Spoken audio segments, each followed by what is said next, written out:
for half a century, WJPZ Syracuse has been the greatest media classroom on the planet.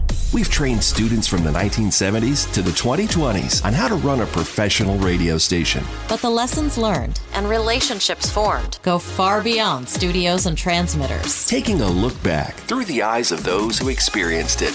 This is WJPZ at 50. Welcome to WJPZ at 50. I am John Jagay. There have been a number of love stories at WJPZ over half a century. We can all name several couples probably off the top of our heads that have gotten together, in some part at least, due to the radio station. So I want to feature a couple on the podcast. And the couple that I have today has had great careers in their less than a decade since they got out. Molly Nelson and Alex Brewer from the classes of 20, and I get this right, 12 for Alex, 14 for Molly, right? That's right. Welcome to the podcast. Thank you. We Thanks are for having us. pumped to be here, Jag, and it's an awesome initiative that you're doing. Oh, thank you. Well, first, let's start how each of you got to Syracuse. Alex, we'll start with you. My story is a little unconventional. I always knew I wanted to work in sports media. I was a huge Boston sports fan growing up in Maine all my life. I was pretty dead set on the University of Vermont towards the latter time of my time in high school. Go Cats, go. But my advisor was like, well, you really like sports media and this is what you want to do. Like, Syracuse is a cool school. You should check it out. I'm like, okay. So I blindly applied to Syracuse. I got in, which I was super lucky to get in. I go to the admitted students day. I realized that day that I'm in VPA. I'm not in Newhouse. I didn't know there was a difference because I just clicked a drop-down menu and I clicked communication and rhetorical studies. Ended up sticking with that major, loved that major. I minored in Newhouse. But my journey to Syracuse was essentially my advisor saying you should blindly apply. And once I visited the campus, I fell in love immediately. I canceled my trip to Ithaca College. We turned in my deposit pretty shortly after, and the rest was history. That is really cool. Now, Molly, being from West Virginia, I can't imagine you know a lot of other people from your home state that attended Syracuse. I did not. I was definitely a trader. We were in the Big East at the time that I applied to Syracuse. That's right. Playing West Virginia regularly. But my immediate family moved to West Virginia when my parents were pregnant with me, actually. So my parents just never really had an affinity to the West Virginia schools, I guess, like most other people around me did. So they were very encouraging to look outside the state and explore my options. And I knew probably by the time I was a sophomore in high school that I wanted to go into journalism in some way.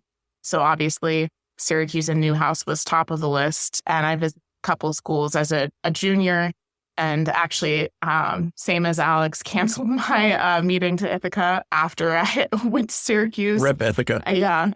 It was don't need to go. Syracuse is number one. I applied early decision to Newhouse and got in my senior year, best email I've ever received in my life. And I always joke to everyone that I was just the token West Virginian that Newhouse needed to check off their boxes. To this day, I don't know how I made it in. But yeah, loved Syracuse from the second I saw it, and obviously it led me to my husband and many best friends. So happy I made that choice. And your dog that I hear in the background, which is all good. Yes. Molly, let me also ask you how you got involved with the station. I know you did the TV station as well. How did you come to WJPZ? I think there was a club fair the first week or two of school, and I went and signed up for both a Citrus and Z info sessions. Again, since I knew I wanted to go into sports media in some way, I wanted to do any opportunities that would give me a leg up. So I started off at Citrus and ended up using Z more for fun, doing music DJ shifts rather than sports there. I focused my sports stuff more at Citrus, but both I felt gave me good experience on air, which is what I was interested in originally, and then ended up shifting my interest more towards production as, my time at Syracuse progressed. Alex, how did you get involved with the radio station? I was an immediate club hunter for the radio station when I got onto campus. Once I figured out what Syracuse had to offer after I got in, I basically directly locked in on Z. The first person I met at the station was Alex Silverman. Mm-hmm. I started as a board op for Friday Night Football in my quest to be the next Mike Francesa sports talk radio host, as a lot of wide-eyed students walk in and want to be on sports talk radio or play-by-play. You're a Boston sports fan, and the first sportscaster you mentioned is a New Yorker. Oh, all right.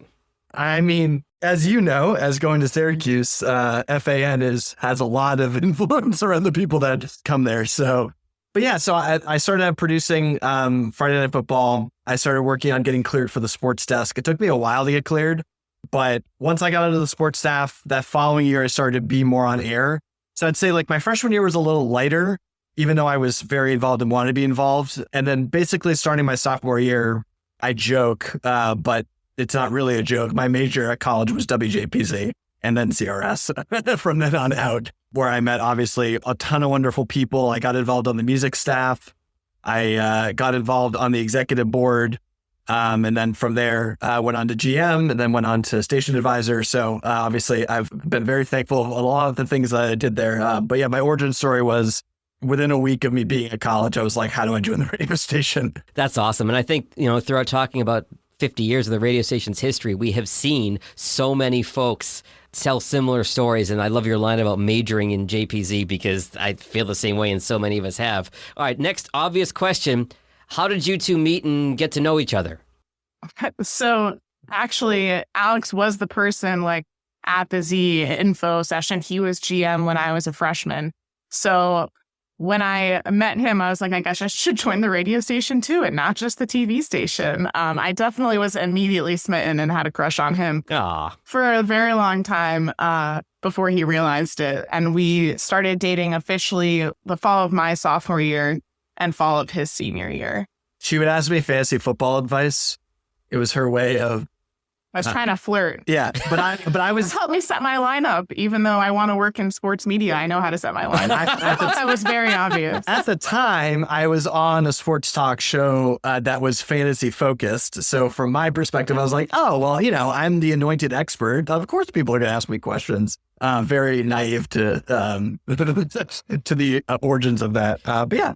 Everything worked out. Typical guy. We don't pick up on these things, Molly. Sometimes you just got to take a sledgehammer and hit us over the head with it to let us know you're interested. I am literally like trying to work at ESPN. I know how to set my lineup. This is just an excuse to talk to you, but took a long time for him to realize that. So, and then he did realize it eventually. Yes, it worked out. He still does give me fantasy football advice, though. Is it good advice? I don't know. My teams are not doing very okay, but to be fair, people messaged you after I advised on your draft, like, wow, Molly killed it in the draft. I did get a good draft grade. It hasn't worked out well. Yeah, but you know how it goes. So, Alex, you graduate 2 years earlier than Molly. So tell me first about your career once you got out of Syracuse. Yeah, JPZ gave me my first job. I worked for Kevin Rich in Albany at Town Square Media as a sales rep for GNA and all the other stations, the ESPN radio affiliate. And as I'm sure a lot of people have gone through when they go through the WJPZ system, it's so awesome to have those connections. Kevin Rich at that time was a good friend of mine as well. We talked about the job initially at I'm going to mention it, but also it's tragic. The Elite Eight game between Syracuse and Ohio State in Boston. I was there with JPZ for coverage. Kevin Rich was there as well, amongst other people. But that was actually when we really started talking about me getting a job in radio. So I was super thrilled to have that opportunity right out of college. And I was there for a little under a year. And then I got an opportunity to transition into TV and Nickelodeon in the city. So I did that for a little under a year. And then I kind of finally got my way in the door at ESPN through a series of connections. Molly was a part of that because she was an intern and had some prior connections.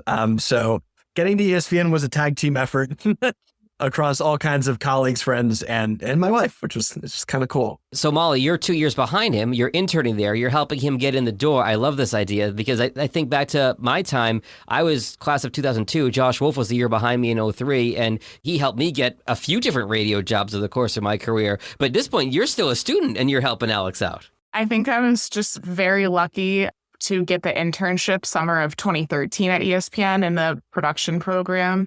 And when I got to the end of the internship in August and I was, meeting with a few people, figuring out my best plans to stay in touch and be able to apply after graduation, one person I was meeting with who was the head of the production program at the time was like, why are you so stressed out? Like, you did a great job this summer. Like, we want you back. And I literally said to her, well, I know a lot of other people who have been applying for years to work here and never even get an interview. So I don't want to go back into the pool of just general Syracuse people trying to apply for a job at ESPN after graduation. And she said, well, do you think there are people who are qualified to work here who aren't getting interviews? And I said, yes. Wow. And I gave her a list with Alex on it, several others as well. So it was more my own internal stress about being able to stay in touch and circle back after graduation that somehow ended up getting Alex a little bit higher on the list, I think. I do want to shout out one person too, though. Bettina Shore, if you ever listen to this, you deserve a lot of credit too. She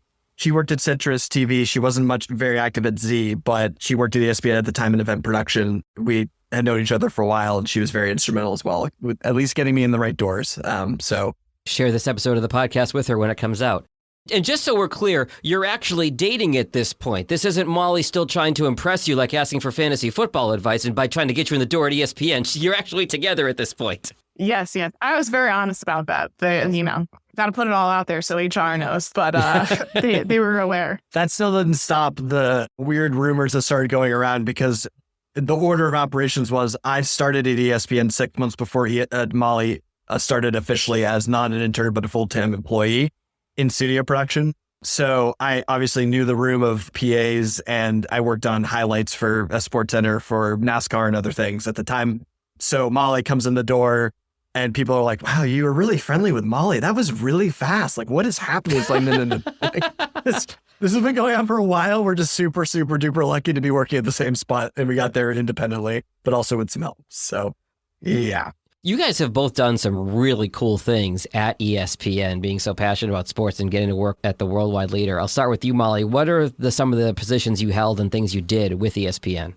Yep. So when I was interning, I was in highlights the entire summer, which was just a really incredible experience to get to understand the process of getting assigned one game that it becomes your entire shift and cutting multiple versions of highlights depending on which show it was going to air on. You write the shot sheets for the talent. So when you see the highlight air on SportsCenter and hear the talent say the words you put down on paper, that was at the time what I thought would be the most incredible thing. When I came back to work for ESPN full-time, I worked my way over to the tennis group. I've been a big tennis fan my whole life. I played and taught tennis growing up. So I was lucky enough to be able to travel to 3 out of the 4 Grand Slams with that group. And so see the Australian Open in Melbourne, Wimbledon in London, and then the U.S. Open in New York. I was going to ask which one you were missing. Okay, I would have guessed Australia you'd be missing, but no, okay. So the French Open, the rights switched over to mostly NBC and Tennis Channel right around the time I joined. So I never got to work that one. But that was an incredible experience. And then I ended up moving out of production, which is why I no longer worked on tennis. And I moved to more of a coordinator position.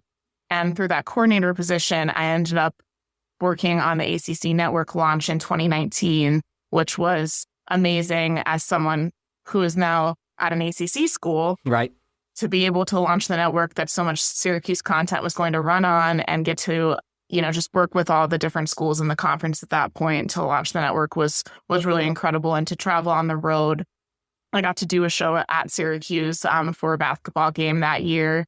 So it just really felt like full circle to be a part of that network before I ended up leaving for another opportunity a couple years later. What goes into creating a network like that? What were some of the things you were responsible for? So they had the plans in the works for a while before I started. I got pulled on around July, and the network was launching in August. And I just was very lucky. Some of the people I'd worked with on tennis and in other areas were launching it, and they wanted me to be a part of it. So when I picked up, a lot of the talent had already been hired and a lot of the staff had already been identified, but it was getting people onboarded, helping them book their travel to get to Bristol. I had to corral all the mascots from the conference the day of launch, like walking around campus. So the launch itself, there were just a lot of like logistical travel. Does this person have a badge to get on campus? Has this person done their HR benefits? This person needs an iPad to watch games, like a lot of things like that. And then once we kind of got everything up and running and got our shows, I like to describe the coordinator role as everything that the production staff needs in order to do their job without having to think about anything else. That's my job. So when we would travel, that'd be creating the hotel room blocks, sending out information about when they need to arrive, how they're getting from point A to point B, props, just like anything you could think of that needs to happen behind the scenes logistically or a schedule or whatever. And that way the producer and the talent can hopefully just show up and focus on the content, and everything else has been handled. Gotcha. And Alex, more about your time at ESPN? Yeah, I started there in the highlights unit, much like most PAs do. I quickly was introduced to the NASCAR Now team. At the time, ESPN was in the final year of their deal with NASCAR as one of the rights holders. And I had been watching NASCAR for a long time. I was an expert, I guess you could say, compared to the room of people who don't watch NASCAR. So I was very fortunate to hook up with that team pretty early on, where, you know, for SportsCenter, I was doing the highlights for the Daytona 500 in the biggest races of the year. And that NASCAR Now was a daily studio show. That studio show went away about mid-year due to the rights deal not being renewed, as things happen in TV. Yep. So that freed me up to go back into, I guess, what you'd consider the general pool of PAs. And I had the next fortunate event happen where I was selected to work on College Game Day for that season. If I'm getting my years right, it was 2014, right? Yep, I think it is. So on College Game Day, my biggest memory was the Alabama-Ole Miss game that Game Day showed up for. Katy Perry was the guest picker. Game Day had not been to Ole Miss for either it was the first time or it had been a long time. I think it was the first time at the time. And so having Katy Perry there on site was chaos. I've no disrespect to Syracuse, but I've never seen a college football fan base or tailgate scene quite like Ole Miss. It is unbelievable. Tents, fountains, Chick-fil-A catering up and down. Like it's insane. But that also happened to be the day where Ole Miss upset Alabama and tore down the goalposts. Oh my God. And I was on the sideline for that. And Molly's making sure I'm alive as she's seeing the stampede of people marching. Like, I'm on the field, and I'm like watching. I'm like, they're tearing things down. It was a wild day. But that was, I think if I'm going to name any day at ESPN that was the craziest and most memorable, it was that day. It's not close. That experience was insane. And that was the first year of the college football playoff. So there were a lot of firsts going on that season that I was a part of. But I credit WJPZ and my experience as GM and exec board as part of what kind of informed my career, as Molly described, being the person that does the things for creatives to allow the creatives do the things that they do best. I also figured that out, you know, I'd say halfway through my college life. So that eventually applied to Syracuse. I moved over as a production coordinator for the features group, which if you watch any College Game Day episode or SportsCenter episode, those 6 to 9 minute feature stories that get told about players and things of that nature. I was the person that helped get everything in place for them to be able to do those shows. So book edit time, travel, handle budgets, handle rights agreements, etc. So I did that for a couple of years. That was awesome. I got to be a part of several Emmy award-winning teams, which was really special and cool to be a part of. I was going to ask, it's a little dark in your room because we're only doing audio and you don't have your ring light on, but are those Emmys on the shelf behind you, and what are they for? They are. So one of them is for me. One of them is for Molly. Molly is also a Sports Emmy winner. In total, oh no, I'm going to sound so arrogant here. In total, how many do I have? 1, 2, 3, 4, 5. 5, right? Mm-hmm. Yeah, I have 5. Yes, because one's at my parents' house. I have 5 Emmys. I should be very clear.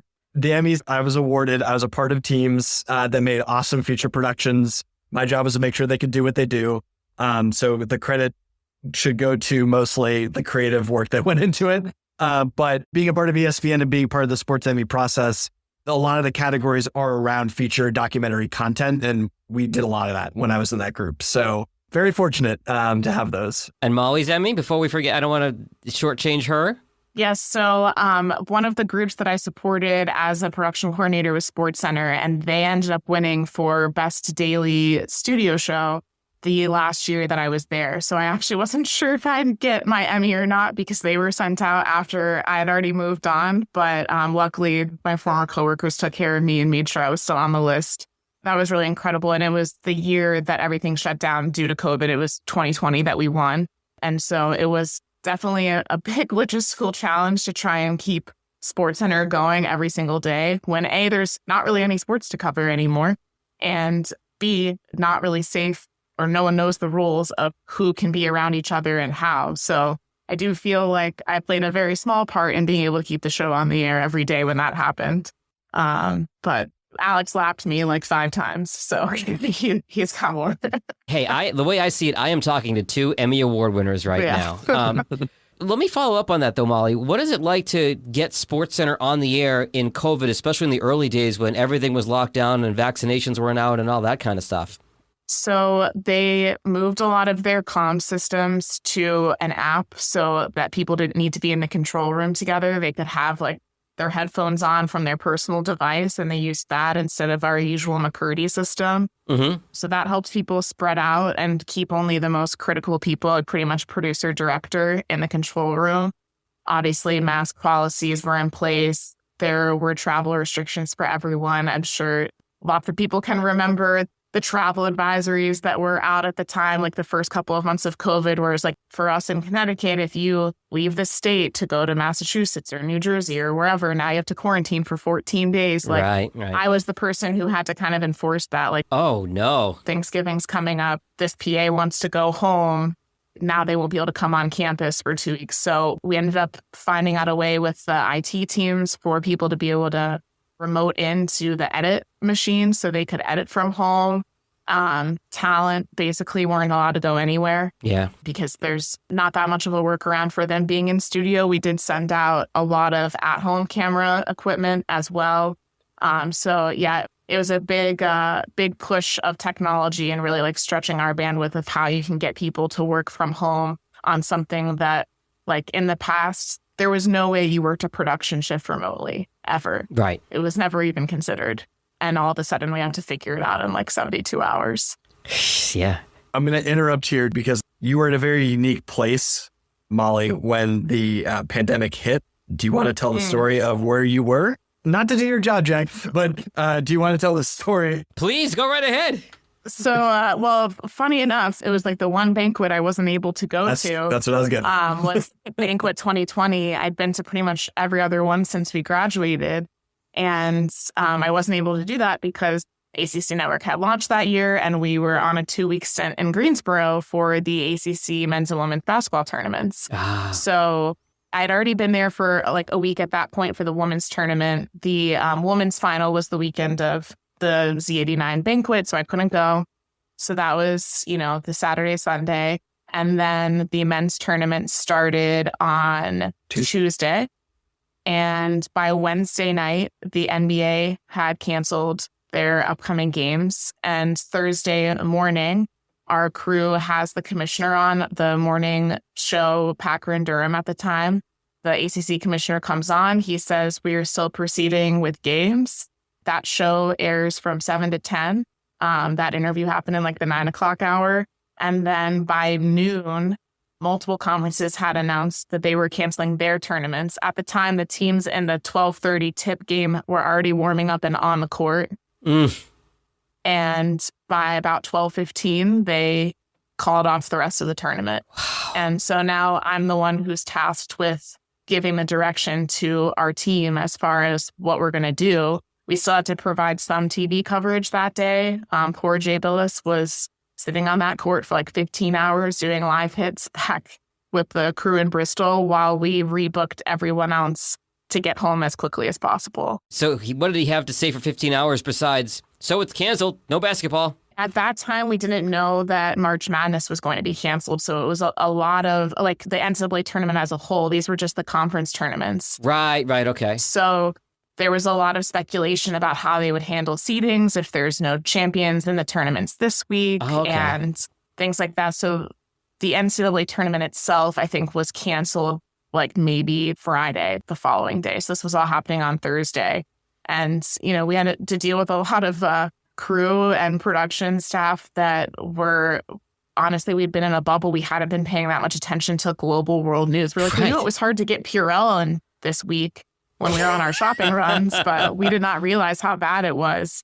And now they all have to fly home. We're in North Carolina and they got to get back to Connecticut and trying to make sure everyone felt safe and comfortable as they traveled back. And then those next 2 weeks after, I was just holding my breath, hoping that no one ended up getting sick from being at the tournament when all this happened. And we were lucky that no one did. But So one of the questions I ask all the guests, and Alex touched on this a little bit ago, but Molly, does your time at the station inform you working in difficult circumstances? Obviously, you weren't dealing with a pandemic as a student, but are there things or experiences you had at the station that you felt equipped you to be in a position like that?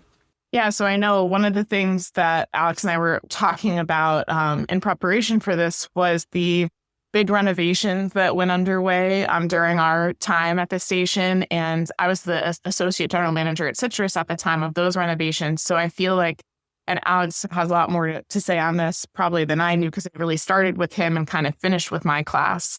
But I had to work with the general manager at Citrus and the staff at Z through just like big budget discussions, lots of critical decisions, making decisions that were going to affect everyone else, just things like that, working through things as a student that it gives you really good life experience of how to think through things. And I think working both at Citrus and at Z, for instance, like the Bernie Fine story happened while we were at Syracuse. Oh, right. Okay. So I just feel like there were so many different things that happened, like the Fab Mello suspension, like lots of breaking news happened while we were students. And then also just like things we were working through at the station that I feel like by the time I was at ESPN, I was really good at thinking on my feet and working through things and knowing how to just like remain calm and try and give direction to others when things like this came up. Like that day, it was like Thursday, March 12th of 2020. I just remember it so specifically because the next day was Friday the 13th. And it was like, yeah, this is a Friday the 13th. But that day, while it was probably like the hardest day I've ever worked because it was scary and we're away from home and everyone's confused and the plans changed a million times, I felt like I crushed my job that day. I was like, everyone got home, everyone got rebooked, everyone was safe. Like we did what was best for everyone involved and we handled it the best we could. It was not at all what we were expecting when we went to Greensboro for our first ACC tournament as a network. That is an incredible story. So you both hit on this briefly. The renovation to the radio station was certainly a big part of your time as a student there, Alex, right? It was. And it's the proudest achievement I have, certainly in college, but I could even rank it up in my life as well. The way the old station was laid out obviously was functional for a long time, but the need to expand had gotten to that point where station membership was super high.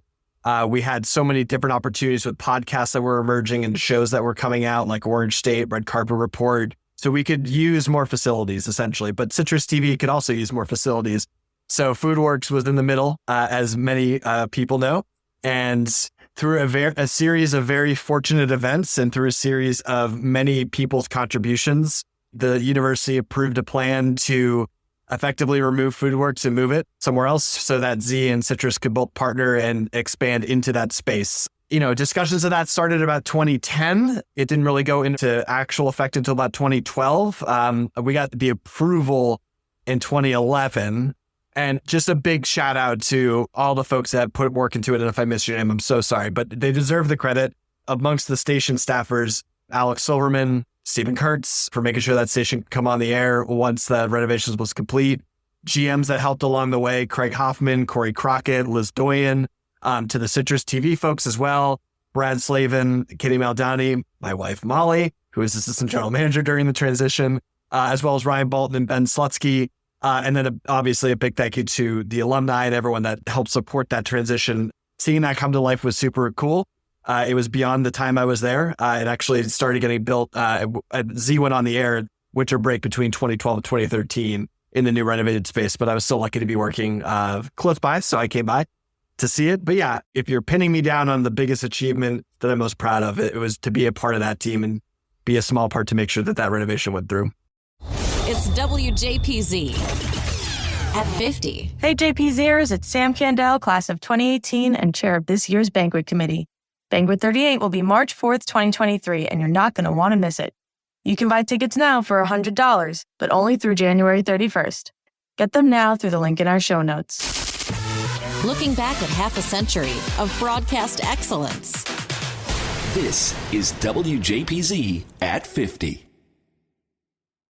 Did you both leave ESPN together or separately, or how did that play out? It was within a couple months of each other, by circumstance mostly. I mean, I left to take an opportunity where I currently work at chess.com. And as I've worked there, they've been exploding as a media entity where professional chess events and influencer chess events and content around that is being more and more consumed. The Queen's Gambit is part of the huge thank you the chess world has to Netflix to getting a lot of eyeballs on the game. There you go. But yeah, so I left, oh my gosh, my memory's not great. June? It was June, right? Yeah. So I started in June of 2021 at chess.com. And my last role at ESPN prior to me leaving was being a part of the ESPN Plus launch, understanding how to get the 30 for 30s on the air. So I was very lucky to end my career in a really unique position of the forefront, I guess, of direct-to-consumer content that ESPN was starting to lay out. But I'd always loved esports. I always loved video games. I was watching a ton of Twitch.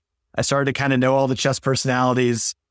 So I saw the opening. I had a conversation and haven't looked back since, and I've loved it. That is really cool. It's funny you mentioned 30 for 30 because I think back to the beginning of 30 for 30 and the idea being 30 films for 30 years of ESPN. And I don't know how many there are now, probably hundreds of 30 for 30s. And my idea was sort of like a 50 for 50 with this podcast, 50 interviews for 50 years of the podcast. And the response has been so great. Maybe going more than 50. So stay tuned for that. Molly, where did you go from ESPN when you left? Yep. So when Alex took the job with chess.com, it was full-time remote. So it kind of opened the door for us to just reconsider. We didn't have any family in Connecticut. So not that we have family where we ended up either, but it feels like we do. We have an orange. When Alex took the remote position, it kind of was like, we can kind of start over. We can go anywhere. And while I loved what I've been doing at ESPN, the pandemic really did change a lot of things. You just, like your perspective changes, I guess. Oh, yeah. So I feel like we had sacrificed a lot of our personal life, holidays with family, working nights and weekends, things like that, that when we came out of the pandemic, it was like, I really want an opportunity that will allow me to just have a little bit of a better work-life balance. But I didn't want to leave sports completely. So I started poking around. And like I said, because Alex could go anywhere, I could look anywhere.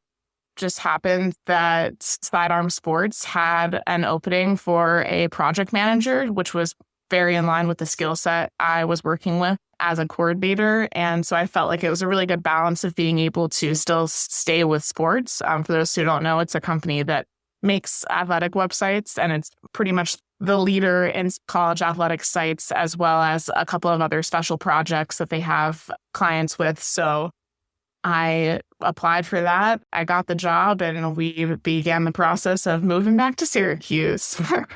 So it's a very bizarre feeling doing like normal dome stuff, right? Like going to games, getting food, but then like going to your car and then driving back to your house. It's so bizarre. Like when your normal interpretation of that is like, all right, I'm going to go back to Euclid or your dorm or whatever it might be. Or for so many years, like, okay, we're going to drive back to Connecticut. Or that.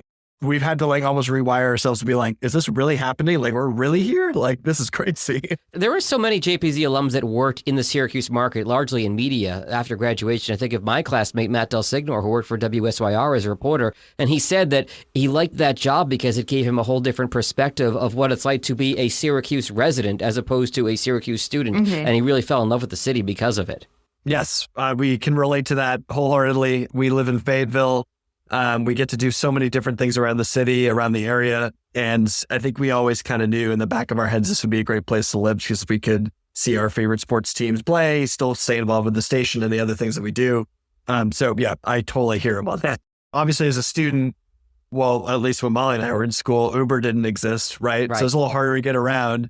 I know students now use Uber and can go more into the city, so they're starting to see more of it. But I think as our generations have passed before that, more difficult to get downtown, more difficult to see things around. So yeah, it's nice to see the students opening up to other spots in the city. Yeah, I hardly ever left campus. So I really didn't realize how much else the area has to offer. It's been awesome. There's been a lot of concerts, gone on a lot of hikes. It's a really great place to live because you have the downtown area, but the towns surrounding it have a really great residential feel to it. In 20 minutes, we can be at a basketball game. We were at the game the other night and we left the dome and the snow was pelting our faces. And I was like, oh, we're home. The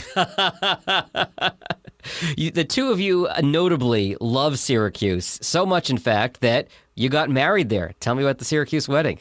I'm from West Virginia, as we said, and Alex is from Maine. And when we had been discussing our wedding, we threw out a couple of different options, like maybe vacation spots or either of our hometowns. And then we were like, or we could just make everyone come to Syracuse. I mean, they're going to travel anyways, right? So we might as well find the middle point. Love it. Like, what is the best way to get all of our friends to come? So we looked at a couple different venues, and we landed on Hendricks Chapel as the ceremony spot and Dinosaur Classic. Barbecue as the reception. Of course. Yep. Yeah, no regrets there. It was a great day. Otto came. It was a classic Syracuse day too, right? It was cloudy, 33 degrees. Yeah. By the ceremony, it was raining because it wasn't quite cold enough to snow. So then we're going to Dino in rain. And then the following morning, it's been snowing sideways all night, delaying everyone's flights out. So everyone got the true Syracuse experience that day. It was great. Your love for Syracuse is well documented. You had your wedding at Hendricks Chapel, your reception at Dinosaur Barbecue, but it doesn't stop there. There's a JPZ connection on your wedding day too, right? There was. So, you know how people do different activities, you know, the morning of, sometimes the guys go play golf, you know, typically the girls are getting ready. I was like, you know what? Like, it'd be really cool if we could do a radio show from Z that everyone can listen to while they're getting ready the morning of the wedding. I was very fortunate to get in contact with the students at the time. They were very gracious to help us out during what was essentially the weekend going into their Thanksgiving breaks. There was a lot of students on campus.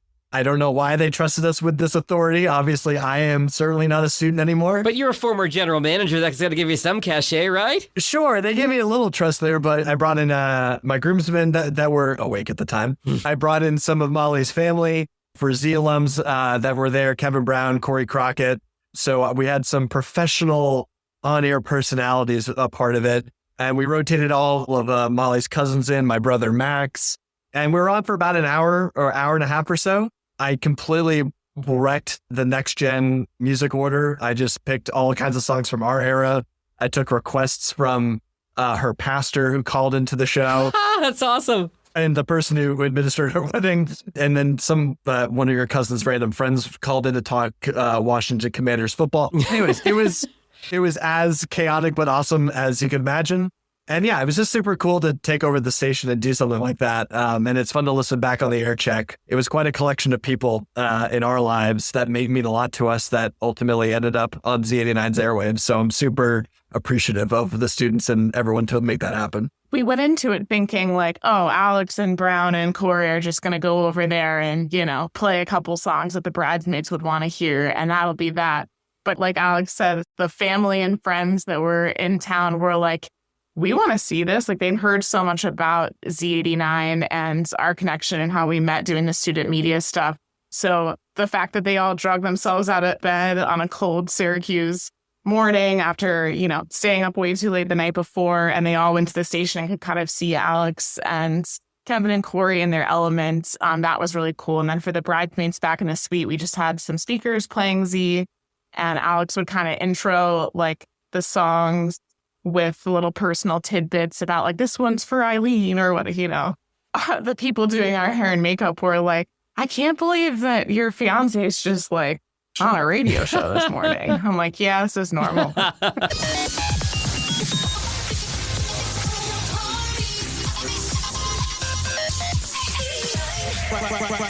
Right about now. Oh, hello. So I'm getting married today. I used to work at the station. Wait. I know. I don't know. That's Did you breaking know that? news. That's why we're here. I knew there was something this afternoon we were supposed to go to. we And just, I'm like, so randomly nervous we're showed gonna up. forget it. Alex That's what is it getting is. married to whom? Typically, as we close out the podcast, I ask our guests if there are lifelong friends they made at JPZ, and I'm sure it's a long list for the both of you. Let me modify that. What JPZ alumni were in your wedding? So went through this, right? Yeah, Yeah, Eileen yeah. Spath was my maid of honor, and she was on exec staff at Z. And then Marie Strayhage was also on exec staff at Z, was one of the bridesmaids. Quick funny story about that. I didn't meet Marie until my senior year when we randomly ended up signing a lease together. And I remember telling Alex, like, these are the girls. I haven't met Marie. And he was like, oh, I met Marie. I worked with her at Z. She's great. You'll really like her. And obviously I did. I liked her enough to make her a bridesmaid. And then Alex had Yep. Corey Crockett, former general manager, and Kevin Brown, sports staffer now of the Baltimore Orioles, play-by-play, and ESPN. But we also have many Z people at the wedding as friends as well that showed up. You said there's a long list there.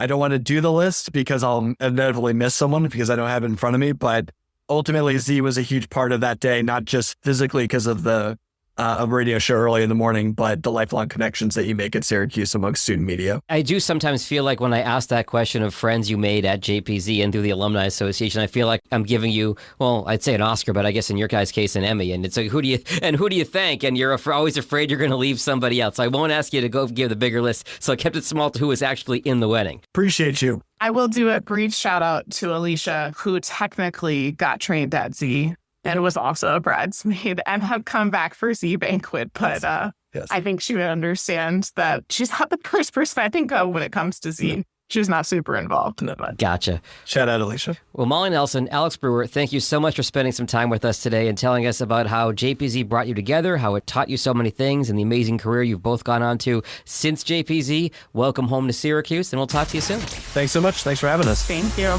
The WJPZ at 50 podcast is created entirely by the staff and alumni of the world's greatest media classroom. It's hosted by John Jag Gay, class of 2002. Editing help from James Bames Grundy III, class of 2020. Imaging by Maureen Cooper, class of 1999. And Ed Lacombe, class of 1985. Podcast artwork by Marty Dundix, class of 2001. Follow WJPZ at 50 on Apple Podcasts, Spotify, YouTube, Or wherever you're listening right now.